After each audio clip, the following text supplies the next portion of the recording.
An emerald in a steel blue sea. No harbors, no welcome, no surrender. Arrows rise from the tree line. A small nation speaking the clearest word it knows. No.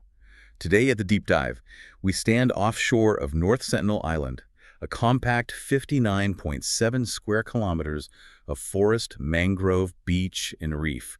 This is home to the Sentinelese, among the world's last uncontacted peoples, living on their own terms and fiercely defending their boundary. It really is a place defined entirely by its refusal of contact, isn't it? Our deep dive today isn't just about exploring a remote island. It's about, well, trying to understand a society from the distance they've so clearly imposed. This boundary, it challenges us to think differently about discovery and respect.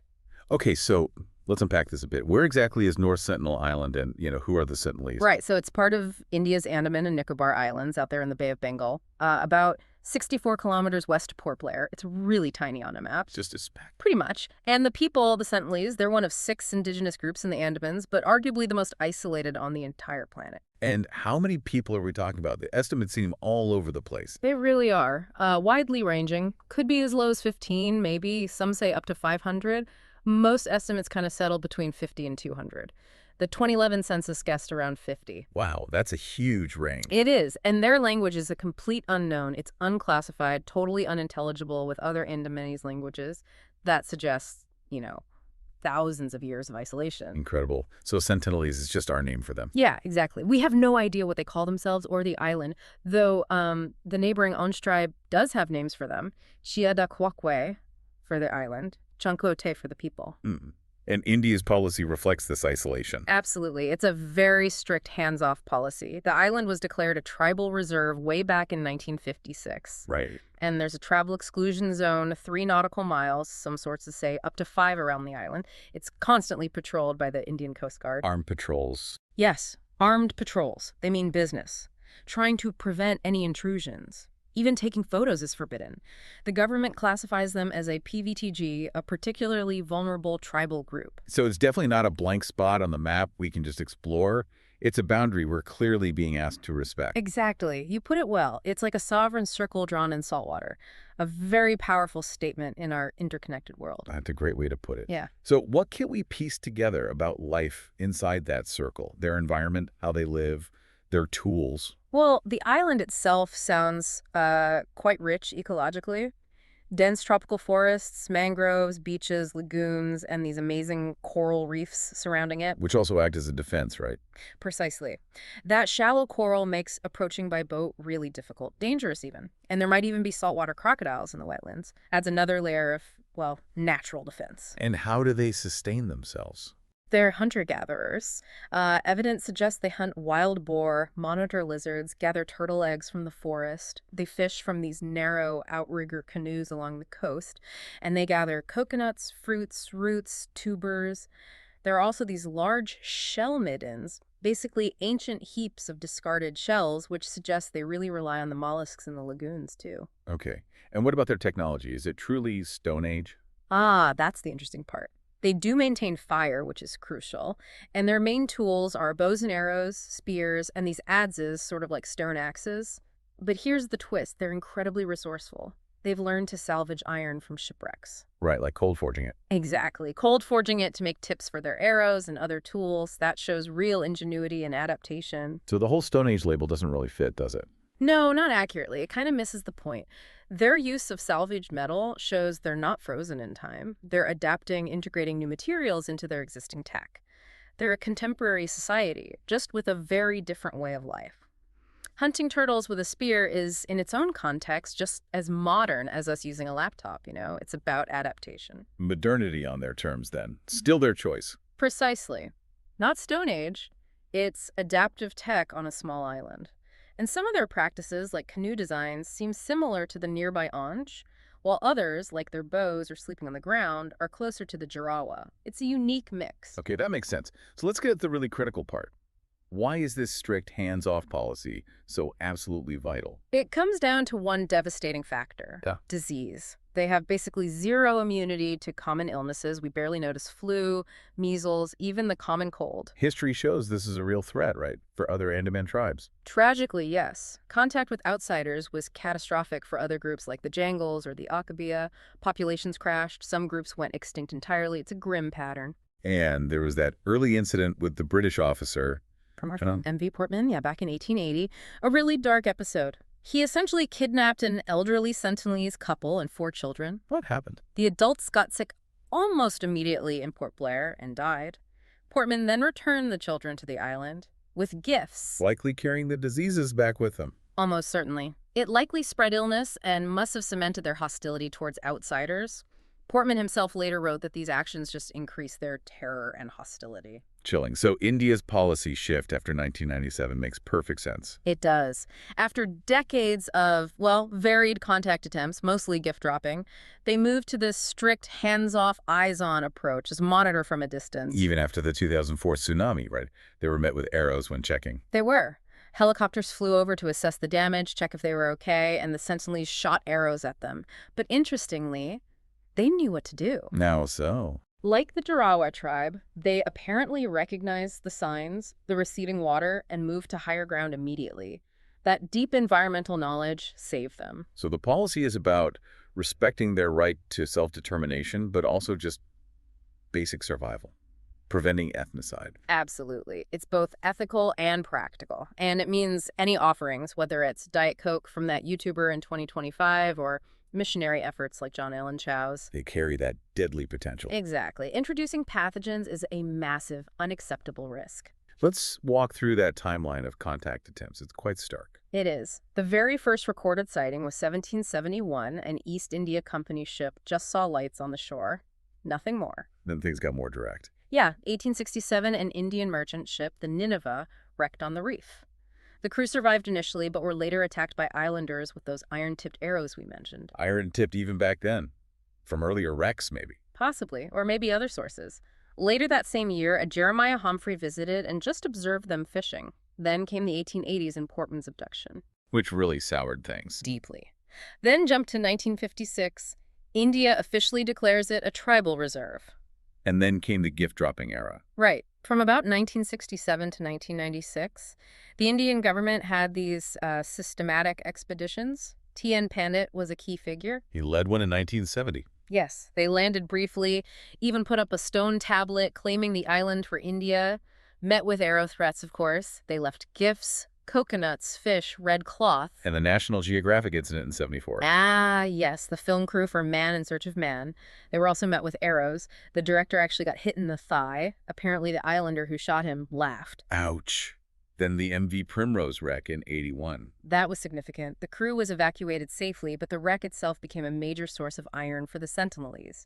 For a while, scrap dealers even traded metal for bananas with them, about 18 months of somewhat friendly exchange. That's surprising. It is. And then in 1991, anthropologist Madhumala Chattopadhyay's team had that rare moment of peaceful contact. Islanders came into the water to take coconuts directly from them. Some suggest having a woman lead helped. That's been suggested, yeah. A less threatening presence, perhaps. But it didn't last. Later trips saw hostility return, which led to the full ban on contact in 1997. But the ban didn't stop everything. Sadly, no. In 2006, 2 Indian fishermen were killed after drifting ashore. Their bodies couldn't be recovered because of the arrow volleys. And then John Allen Chow in 2018. Yes, the American missionary. He paid fishermen illegally to take him there multiple times. He was determined to preach even after an arrow hit his Bible. Ultimately, he was killed. His body also couldn't be recovered. No, the risk was deemed too high. The fishermen involved were arrested. And just recently, 2025, the YouTuber. Mikhailo Polyakov landed illegally, left a Diet Coke and a coconut, filmed it, got arrested later. It feels like every intrusion just reinforces the same lesson. It really does. Respect is the only gift that doesn't backfire. Which leads us right into the ethics of it all. It's such a complex tangle, isn't it? Their clear no versus these outside impulses to save or contact. It's a profound clash. You see it with John Chow, his personal belief that they needed his message, versus, say, his father attributing the death to extreme Christianity. It's like that Star Trek Prime Directive thing, but with much higher, more immediate stakes. Exactly. It's not just cultural shock, which is bad enough. Right. Here, it's pathogens, it's potential extinction. Ideas about vaccines or interpreters are pure fantasy without consent, and history shows us who pays the price for forced contact. Always the indigenous group. And even the idea of Indian sovereignty is debated, right? It is. Did the Sentinelese consent to that stone tablet in 1970, written in languages they didn't know? Likely not. Are they even aware they're considered part of India? We don't know. It raises deep questions about applying external laws to people potentially living in a state of nature, as philosophers might put it. Is their defense just self-defense against trespass? So how do we honor that absolute no in a world that constantly wants to connect, to intervene? That's the core ethical challenge. There are strong arguments for maintaining total isolation because of the disease risk. Others suggest maybe someday extremely controlled contact with immense safeguards could be possible, but not now. And some focus on just strengthening the borders first, stopping the intrusions. It's a difficult ongoing debate. Okay, let's tackle some of the myths that swirl around the Sentinelese. Myth number one seems to be cannibalism. Right. And the fact is, there's absolutely zero credible evidence for that. Marco Polo's 13th century account calling them cannibals is, well, Marco Polo, not exactly reliable anthropology. And modern incidents don't support it. No. Accounts suggest they bury the dead, sometimes with rituals, not consumption. It seems more like a lurid projection from outsiders. Okay, myth two. They're frozen in time, Stone Age. Fact. As we've discussed, they clearly adapt. The salvaged iron is the prime example. They're resourceful, they survive. That's dynamic, not static. Trying to label them as our past just erases their present, their own modernity. Their present isn't our past, it's their present. And myth three, we should just educate them or civilize them. Fact. Consent comes first. Survival comes first. They've consistently rejected contact. Violently sometimes. Given the history of disease wiping out other tribes, maybe their isolation is, as some say, a wise choice. And their ecological knowledge, like with the tsunami, shows they have a highly effective, sophisticated way of life adapted to their environment. It's not lesser, just different. The laws protecting them seem pretty robust on paper. They are. The 1956 regulation is key, plus other acts covering tribal rights, forests, wildlife. Entering the zone, filming, any kind of safari, it's illegal, period. Which is why the fisherman who helped Chow and the YouTuber faced arrest. Correct. The goal of the laws and the patrols is comprehensive. Block poachers, block proselytizers like Chow, block the deadly risk of pathogens, and block any other form of exploitation. But it requires constant vigilance. You mentioned that brief relaxation of rules in 2018. Yeah, that was concerning. The Home Ministry eased some travel permit requirements for accessing certain islands, including, controversially, North Sentinel. Indigenous rights groups like Survival International immediately warned it sent a dangerous signal. And might have influenced Chow. Some argue it contributed to his perception that maybe access was possible, even though the core protections remained. It shows how delicate the situation is. We saw with the Jarawa tribe those awful human safaris only got banned by India's Supreme Court in 2013 after huge outcry. Protections need teeth and consistent enforcement. So despite everything we've discussed, so much remains unknown.